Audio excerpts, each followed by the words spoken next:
हाय दोस्तों। सो आज का जो थर्मोडायनामिक्स का टॉपिक है वो है फर्स्ट लॉ ऑफ थर्मोडायनामिक्स के रिलेटेड।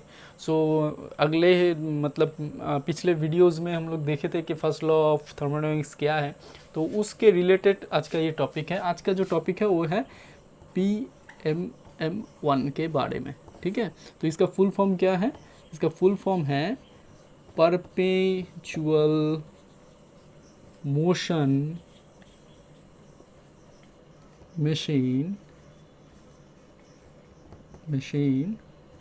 of first kind।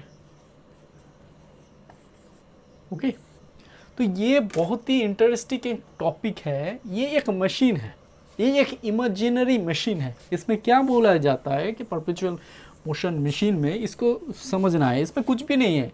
ये एक मतलब ये एक एजम्पशन है, मतलब इस ये ऐसा कोई एक मशीन हम लोग एज्यूम करते हैं जिसमें क्या होता है। सपोज हम लोग फर्स्ट लॉ में हम लोग क्या जानते थे कि कोई भी एक सिस्टम है। सपोज एक सिस्टम है, उसमें हम लोग सिस्टम है, इसमें हम लोग क्या दे रहे थे? हीट दे रहे थे। तो इससे हम लोगों को क्या मिलेगा?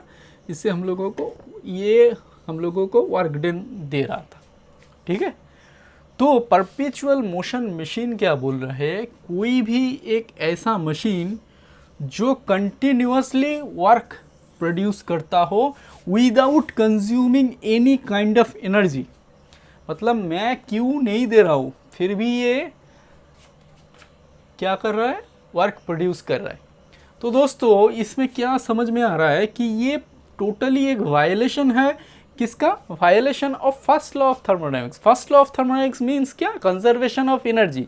और कंजर्वेशन ऑफ एनर्जी का मतलब क्या है? मतलब हम लोग कभी भी एनर्जी को क्रिएट या डिस्ट्रॉय नहीं कर सकते हैं, सिर्फ उसको एक फॉर्म से और एक फॉर्म में ट्रांसफॉर्म कर सकते हैं। सो देखो यहाँ पे अगर ऐसा कोई मशीन है कि वो कंटिन्यूसली वर्क प्रोड्यूस कर रहा है, मीन्स उसको without consuming any kind of energy वो कंटिन्यूसली वर्क प्रोड्यूस कर रहा है। मीन्स क्या? ये कंटिन्यूसली एनर्जी प्रोड्यूस कर रहा है। सो एनर्जी कोई प्रोड्यूस कर रहा है ये तो पॉसिबल नहीं है, क्योंकि एनर्जी को कोई प्रोड्यूस नहीं कर सकता है। ठीक है, उसको ट्रांसफॉर्म कर सकते हैं एक फॉर्म से दूसरे फॉर्म में। ठीक है, तो ऐसा अगर कोई मशीन होगा दुनिया में, वर्ल्ड में, तो उसे हम perpetual motion machine of first kind बोलेंगे। ठीक है, लेकिन ऐसा कभी भी होता नहीं है, एक सिर्फ इमेजिनेशन है। सो इसको हम लोग समझ लेते हैं। ठीक है, तो इसका जो ऑपोजिट है, इसका जो कन्वर्स है, वो भी ट्रू है।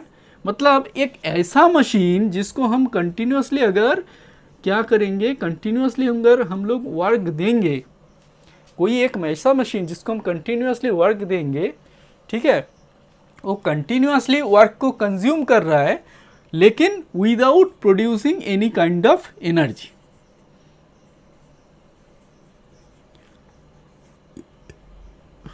ठीक है, तो वर्क अगर हम लोग कोई सिस्टम को दे रहे हैं तो ऑब्वियसली वो एनर्जी प्रोड्यूस करेगा, वो हीट एनर्जी होगा या दूसरा कुछ एनर्जी होगा।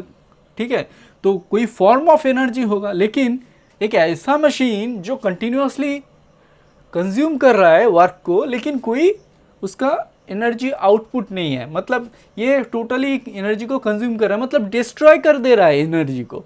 ठीक है, ये भी तो पॉसिबल नहीं है, क्योंकि ये कभी भी हो भी नहीं सकता है। तो इसीलिए ये जो पॉइंट है उसका कन्वर्स भी राइट है कि ऐसा कोई मशीन नहीं हो सकता जो कंटिन्यूसली वर्क और कोई एनर्जी को कंज्यूम कर ले और कोई एनर्जी प्रोड्यूस ना करे। ठीक है, सो ये है हमारा perpetual motion machine first kind. तो मैंने जस्ट क्लियरली शॉर्ट में आप लोगों को समझा दिया, टॉपिक भी शॉर्ट है। तो एग्ज़ाम में बहुत टाइम ये पूछा जाता है कि ये परपेचुअल मोशन मशीन है क्या, तो इसको सिर्फ डिस्क्राइब करना है। तो आपको लगता है समझ में आ गया होगा, बहुत ही ईजी चीज़ है। ठीक है, सो दोस्तों इतना ही बस। नेक्स्ट वीडियो के लिए इंतज़ार करें। Okay, bye.